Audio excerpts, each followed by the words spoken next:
বন্ধুরা, অনেকভাবে তো পাটিয়ালি গুড় বানিয়ে খেয়েছেন। একবার হলেও পেঁপে দিয়ে বানিয়ে খান, অসম্ভব সুন্দর খেতে। বাচ্চা থেকে বড় সবাই খুব পছন্দ করে খাবেন। নমস্কার বন্ধুরা, নতুন একটা পর্বে আপনাদের সবাইকে স্বাগত। আজকে একটা পেঁপে দিয়ে অসাধারণ রেসিপি আপনাদের সঙ্গে শেয়ার করব।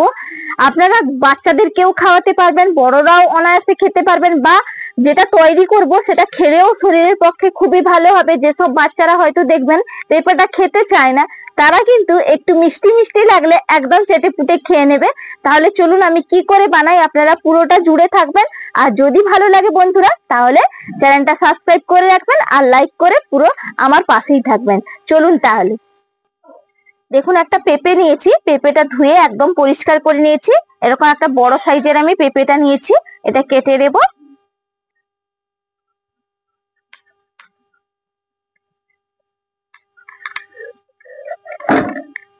দেখুন, পেঁপেটা কিন্তু একটু একটু হলুদ হলুদ হয়ে এসছে। এরকম পেঁপে কিন্তু রেসিপি করলে খেতে ভালো লাগে।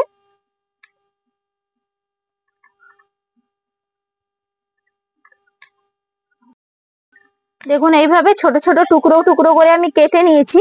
আর ভেতরে যে ছালটা আছে এটা একদম কিন্তু পরিষ্কার করেই কাটতে হবে।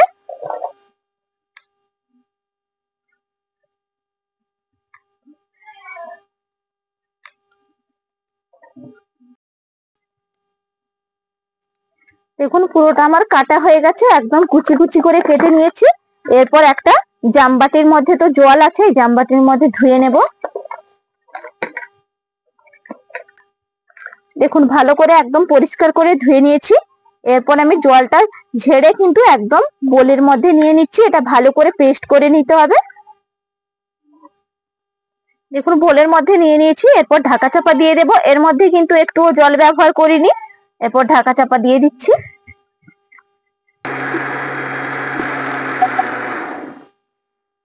দেখুন, বন্ধ তো করে নিয়েছি। এরপর ঢাকা চাপাটা খুলে আপনাদেরকে দেখাই। দেখুন কত সুন্দর মিহি ভাবে কিন্তু একবারে আমার পেস্ট করা হয়ে গেছে। এখন একটা জামবাটি নিয়েছি, তার উপরে নিয়েছি একটা ছাঁকুনি, দিয়ে ভালো করে একদম পেঁপের পেস্টটা ছেঁকে নিতে হবে।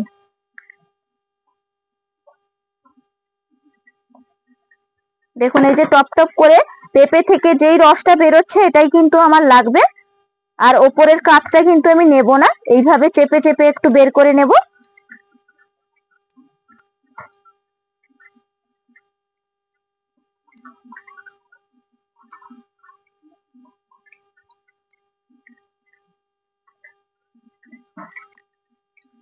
দেখুন, একদম কিন্তু আমি চেপে চেপে বের করে নিয়েছি।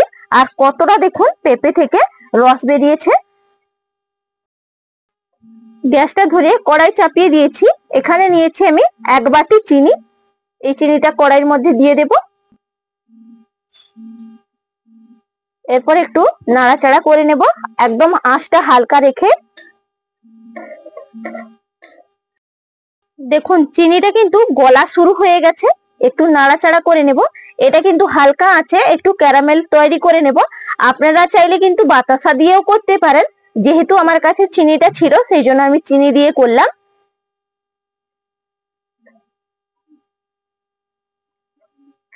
দেখুন, সুন্দরভাবে কিন্তু একদম গলে যাচ্ছে।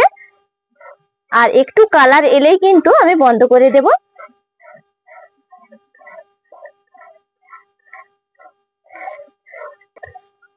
দেখুন, নাড়তে নাড়তে কিন্তু আমার ক্যারামেলটা একদম তৈরি হয়ে গেল। এর সময় আমি গ্যাসের ফ্লেমটা একদম কম রেখেছি। আর দেখুন, এই যে পেঁপের রসটা আমি অল্প অল্প এরপর দিতে থাকবো আর মেশাতে থাকবো। দেখুন কত সুন্দর একটা কালারও চলে এসছে। এইভাবে অল্প অল্প দেবেন আর মেশাবেন, দেখবেন কালারটা এত সুন্দর হবে। এই যে দেখুন কি সুন্দর কালার হয়েছে। আর একটু কিন্তু আমি ফুটিয়ে নেব। দেখুন, এই সময় কিন্তু গ্যাসের ফ্লেমটা আমি একটু বাড়িয়েছি। আর অনবরত কিন্তু নাড়তে থাকবেন, যেহেতু ক্যারামেল করে নিয়েছি। আর এটা কিন্তু একটু চিটচিট ভাব আসবে, সেই সময় আমি নামাবো। দেখুন কি সুন্দর ভাবে কিন্তু তৈরি হয়ে গেছে। কালারটাও দেখুন অসাধারণ হয়েছে। আর একটু আমি চেক করে নেব হাত দিয়ে, দেখি পাকটা চলে এসছে কিনা। দেখুন চিটচিট ভাব কিন্তু চলে এসছে। এই যে তারের মতন একটা ওপরের দিকে উঠছে দেখুন। আর একটু জলের মধ্যে দিয়েও আমি চেক করে নিচ্ছি।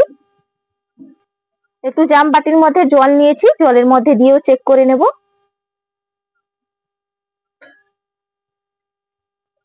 দেখুন জলের মধ্যে দিয়েছিলাম, একদম সুন্দর করে কিন্তু জলের মধ্যে বসে গেছে, তার মানে পারফেক্ট ভাবে আমার তৈরি হয়ে গেছে। এরপর একটু হাত দিয়ে তুলি, দেখুন একদম কিন্তু সুন্দরভাবে বসেছে, তার মানে আমার আর পাক করার দরকার নেই। এইদিকে একদম গ্যাসের ফ্লেম বন্ধ করে দিচ্ছি। দেখুন কত সুন্দর হয়েছে। একদম কিন্তু আপনারা অনেক রকম গুড় খেয়েছেন, একবার হলেও পেঁপে দিয়ে গুড়টা বানিয়ে খাবেন, খেতে জাস্ট অসাধারণ লাগে। একটা দেখুন হাতা চামচ নিয়েছি, এখানে এরকম হাতা চামচ দিয়ে তুলবো, এইভাবে তুলে নিচ্ছি। আর দেখুন একটা থালার মধ্যে 4টে বাটি নিয়েছি, বাটির মধ্যে এইভাবে দিয়ে দেব।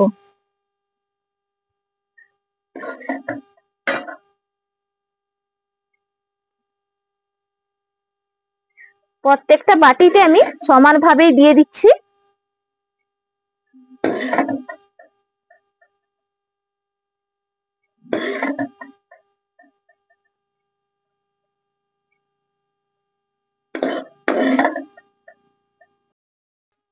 দেখুন প্রত্যেকটা বাটিতে আমি সমানভাবে কিন্তু সাজিয়ে দিয়েছি। এরপর এটা আমি এরকমই রেখে দেব। 3 ঘন্টা বাদে এসে আপনাদেরকে দেখাবো যে কত সুন্দরভাবে জমাট হয়েছে। আপনারা তো শীতকালে যে খেজুরের পাতিয়া গুড়টা হয় সেটা তো সবাই খান, বা খেজুরের জল গুড়টা এরকম জল গুঁড়ো করে খেতে পারেন। এই সময় কিন্তু শীত চলে আসছে, সামনে দুর্গাপুজো পারানোর পরে কিন্তু হালকা হালকা দেখবেন শীতটা পড়ে গেছে। এই সময় গুড়টা খেতেও ভালো লাগে। আর এরকম যদি স্বাস্থ্যকর উপায়ে গুড়টা তৈরি করে নেন, এতে কিন্তু সবাই চেটেপুটে খাবে। তাহলে 3 ঘন্টা বাদে আমি আসছি। 3 ঘন্টা বাদে বন্ধুরা আমি আবারও ফিরে এলাম। দেখুন কত সুন্দরভাবে শুধু জমাটটা বেঁধেছে। এই যে দেখুন কি সুন্দর জমাট বেঁধে গেছে, আর বাটির গা থেকে কিন্তু আপনি আর ছেড়ে ছেড়ে দিয়েছে। চামচ দিয়ে তোলারও প্রয়োজন হচ্ছে না, তবু একটু চামচ দিচ্ছি, দেখুন উঠে উঠে আসছে একবারে। এরপর দেখুন আমি এগুলোকে সুন্দর করে তুলে নেব। একটু বাটিটা ঝাঁকুনি দিয়ে তুলে নিচ্ছি। দেখুন কি সুন্দর হয়েছে, দেখুন কালারটাও দেখতে অসাধারণ লাগছে, আর জমাটটাও দারুণ বেঁধেছে। দেখুন ভেঙে আপনাদেরকে একটু দেখাই, দেখুন কত সুন্দর শক্ত হয়েছে পুরো। দেখুন দোকানের মতন কিন্তু অ্যাডজাস্ট লাগছে।